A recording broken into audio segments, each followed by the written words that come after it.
What an absolutely insane transfer window. I think that goes down as probably the craziest transfer window I've ever seen in football. Some of the biggest names, Ronaldo, Messi, now Griezmann moving. Oh my God.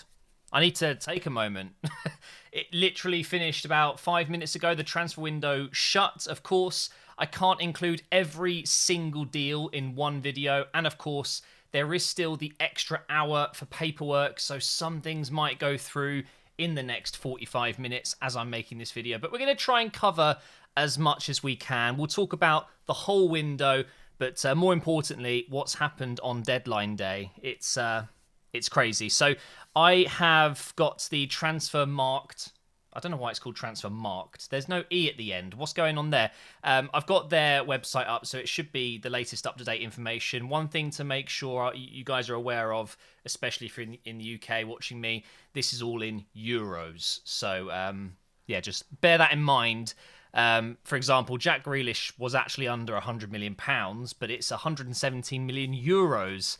It's still a lot of money.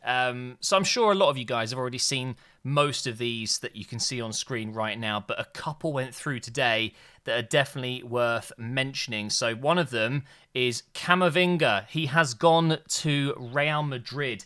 Camavinga was linked with Manchester United. I believe Liverpool were looking at him. Bayern were interested, I heard. PSG were favourites at one point. And yeah, I'm probably going to say this a few times, but even Arsenal were interested, but that was never going to happen in a million years. He has gone to Real Madrid for 31 million euros. Absolute bargain, if you ask me. He's going to be an absolute superstar. We've also got Nikola Vlasic going to West Ham. They do like to sign players in that kind of area, don't they? They've got another player that we're going to be talking about in a moment who is currently on international duty with Souček and Soufal. He is a fellow international with them, so that's always interesting. We've got Cunha here. I don't know if I'm saying that name wrong, but he has gone to Atletico Madrid for 30 million, and they've also brought in Griezmann. That one hasn't been confirmed on here yet, so I might as well mention that now. Yeah, Griezmann has gone on loan back to Atletico Madrid with a buy option at the end of the season for 40 million euros. I mean, what? Where did that come from? How much did Barcelona spend on him? 110 million or whatever it was? Oh my God, Barcelona have taken the biggest L this transfer window. They're looking to sign Luke de Jong to replace him from Sevilla. I mean, no disrespect to the guy, but yeah, we've got some Arsenal business up here. Look at this. Joe Willock, of course, leaving for Newcastle, 29.4 million. It's a good time to mention that tomorrow's video is all about the Arsenal squad now that it's finished. We've brought in a new defender on deadline day, Tomiyasu. I will mention him in a minute. But yeah, stay tuned for that video tomorrow. Dan James has gone to Leeds for 29.1 million euros. Obviously, we brought in Ramsdale. This is an interesting one. Emerson Royal. So I know that many clubs have showed interest in him, but no one really took it as far as Tottenham. Apparently, Arsenal were interested, but maybe didn't want to pay the full amount. I'm not really sure what went on there. I'm a little bit salty about this one, if I'm honest. I know that what other club was looking at him? He was linked with them a few weeks ago, and I was thinking, there's no way we would miss out on Emerson Royal. Royal. I can't remember which club it was, but Spurs have terminated the contract with Aurier, and they've brought in Emerson from Barcelona, who was on loan at Betis for 2 seasons, and they've just brought in.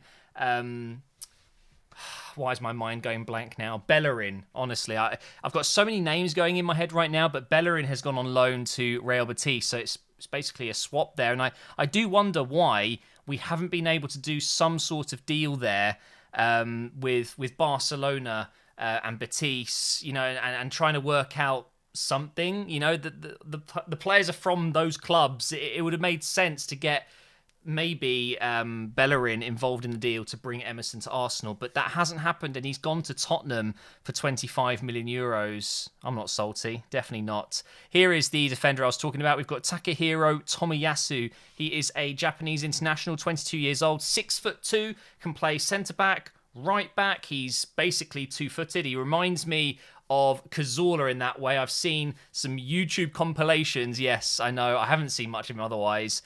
This guy can hit very well with his left and his right. So that's definitely a great thing for the club. And in his position, if he is going to be playing on that right side at right back and then inverting into that central midfield role as we push forward, then having 2 feet is going to be so good. 18.6 million euros. So 15 million pounds. I think there's some add-ons in there as well. It's okay business. It's just not going to take us to the next level, is it? Cucurella went to Brighton. That's a good deal for them. Any others that I've not talked about here? We do have Moriba going from Barcelona.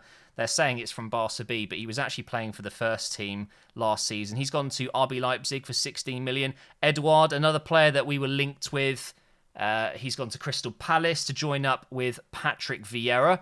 Let's go ahead and see if there's any others that we want to talk about. Ronaldo, obviously, to Manchester United. Who saw that come in? I'll be honest with you guys, as soon as I heard that Ronaldo was going to City, straight away I knew, at that very moment when that news broke, that Man United staff were like typing away. They were running around like crazy rabbits, like trying to get on this, because of course they were never going to let Ronaldo actually go to Man City. It was never going to happen. So I think it's a great thing for the Premier League, and it's going to be very tough for the other teams to compete with having someone like Ronaldo up front.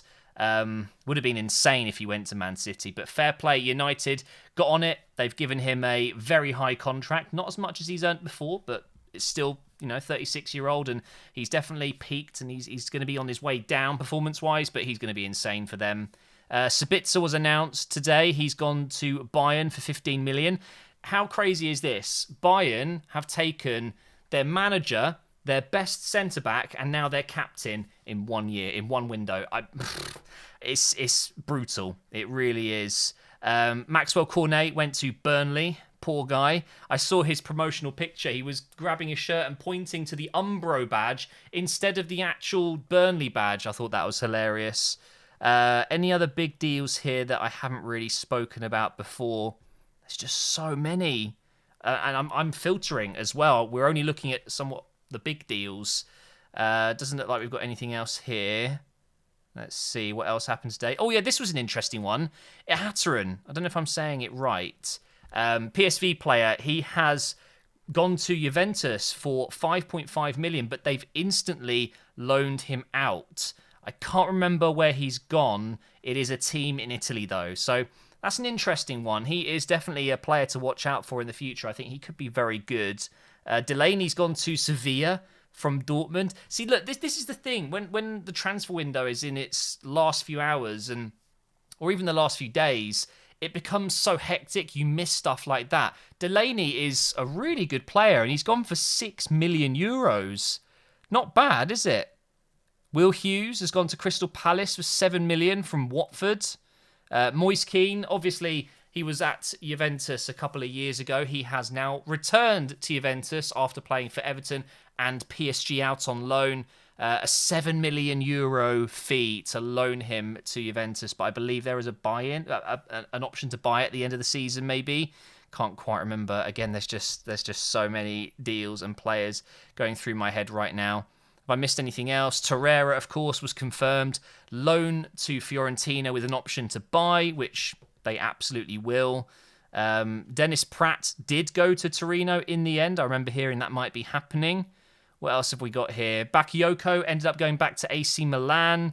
Oh, Leicester. Now, I don't think it's confirmed yet, but they are looking at... what's his name? Oh, Lookman. That's the name I'm looking for. Lookman, RB Leipzig, is going to be playing for Leicester next season, or this season, sorry, on loan, I believe. We also have the other player that I was going to talk about. That is Alex Kral. He has come from Spartak Moscow to West Ham. Another signing that West Ham have brought in from that area. He's a Czech player, and he looks to be very good for the future. He looks a bit like David Luiz. Trust me, you'll see it. See, I had no idea about this. Netz, the young German left-back, has gone to Mönchengladbach. What a deal that is. 4 million. That is absolutely amazing. Mailida has gone to Hertha for 4 million. Kabach has gone to Norwich. Vendel's gone to Porto. So many deals that I just would not have seen unless I actually did this. Carlos Vinicius, he was at Tottenham, wasn't he, on loan? He's now gone to PSV. We'll do one more page here, and then I want to talk about Bellerin a little bit more because I feel like I haven't spoke about him. Oh yeah, Sarr, he's signed with Spurs, hasn't he? He's staying on loan at Metz this season. Willian, I've got to talk about Willian. So, of course, when Willian signed, we all thought, bit of a strange one this, and there were links with the guys behind it, and the club works with this agent, and it all seemed a bit shady to me at the time. But I thought, do you know what? I'll give it the benefit of the doubt. This guy has won trophies. There's no doubt he gives us something different, and it was a free signing. Now, we apparently have mutually decided to let him go to the Corinthians and, terminate his contract. Basically, Willian had 2 years left on his deal. He signed a 3-year contract. He's played for a year. Yes, didn't play very well. Somehow still managed to get top assists, I believe. But let's be fair, it was an absolute failure. And the guy had absolutely no need to terminate his deal. We still owed him 2 years' worth of wages. But do you know what he did? He came out and said that, he appreciates what Arsenal have done for him, although it didn't quite work out. He's going to be mutually terminating the contract and saving us around £20 million in wages. So I want to say fair play to Willian. A lot of people would say he should do that because he was that bad. But technically, 3-year contract, Arsenal was stupid and gave him a 3-year deal and shouldn't have. He was entitled to sit at this club, take that money like Mesut Ozil did, for example. We don't know the reasons behind that one, but Willian didn't want to do that. He wants to move to the Corinthians. I believe his dad is a Corinthians fan or something like that. So fair play to Willian. I actually appreciated that. Oh, wow, look at this. Maya, he was going to be a promising player. He's gone to Augsburg. Kennedy on loan to Flamengo. Is he ever going to play for Chelsea again? I don't know. I think we've seen most of this stuff, haven't we? So if we go back to page 1, you'll see the most expensive fees. And there it is, all the way up to Jack Grealish. So let's talk about Bellerin, because I do feel for the guy, because he's such a nice person. If you're an Arsenal fan, you will agree with me that he's I wouldn't say a true leader. I think he would become that leader as he gets even older. But he's definitely one of those core members of the changing room. The players all seem to respect him and like him, and of course he's a very long-serving member of this team. He's been around for a long time now. He showed great promise as a youngster. He burst onto the scene. I remember games against Bayern in the Champions League, and he was running back and stopping certain goals. And I really thought, wow, we've got an absolute diamond in the rough here. And it just hasn't worked out. And he's gone on loan to Real Betis with an option to buy. And here I am, wishing him all the best. I tweeted about it. And at the end of the tweet, it was, I hope you find a new home, because I don't really want him to come back. Bellerin, I feel like, is another example of a player that, unfortunately, maybe his talent was limited and he did peak earlier than we would have expected. But also, his career was ravaged by an injury. And he's never been the same again. And I really feel for him because he's an Arsenal guy. I really, really appreciate Bellerin. And I know he'll be absolutely gutted, but excited as well for a new journey. But there's no doubt he would have loved to stay at Arsenal and be that player we all thought he would be. Genuinely, I would have thought by the age of 26, 27, he would have been one of the best right-backs in the Premier League and probably captain of the club. But it just hasn't worked out. And I hope he stays at Real Betis, but I do hope he does well. I really do. Let's just see if we've got any new deals coming through that I've missed. Doesn't look like it. Rondon's gone to Everton. That is a deal done. Here is confirmation that Serge Aurier has terminated his contract with Tottenham. Yeah, there it is. Hector Bellerin, Real Betis, done deal. Yeah, I do feel a little bit sad about it, but it's time that we move on. So, out of 10, get your comments down below. Out of 10, how good was your club's window? As an Arsenal fan, it's very easy to jump in and say, oh, it's 2 out of 10. We've signed players, we've spent so much money, and we're not even better. But the realist in me, with or without Arteta, these deals are actually not too bad. I think that for the future, we've done some great business. Every single signing we've made, all 6 players that we've brought in are under the age of 23 and show a lot of promise. We haven't just signed nobodies. You know, a lot of people maybe didn't know about Lokonga. When you read into it and research into it, he's been a very promising player over in Belgium for a while. He's going to be a solid player. We've brought in a player like Ødegaard, who's played at the very top level with Real Sociedad not too long ago and playing, 30 odd games in the season, and he's been a Real Madrid player. It's not like we're signing nobodies, and whilst it's not great right now, and I mean the immediate impact that you need in a window sometimes, but honestly for the future I do somewhat rest easy knowing that it doesn't matter which manager it is, we still have a core young squad that inevitably will get better. It's just whether they will reach those heights that we all expect. But that is my transfer deadline video. I hope you've enjoyed reading through the transfers with me. It's pretty incredible, isn't it? I don't think we'll see a window like this for a long, long time. So, enjoy it while it lasted. And let's see what happens in January. I've got a feeling that there will be some big moves then as well.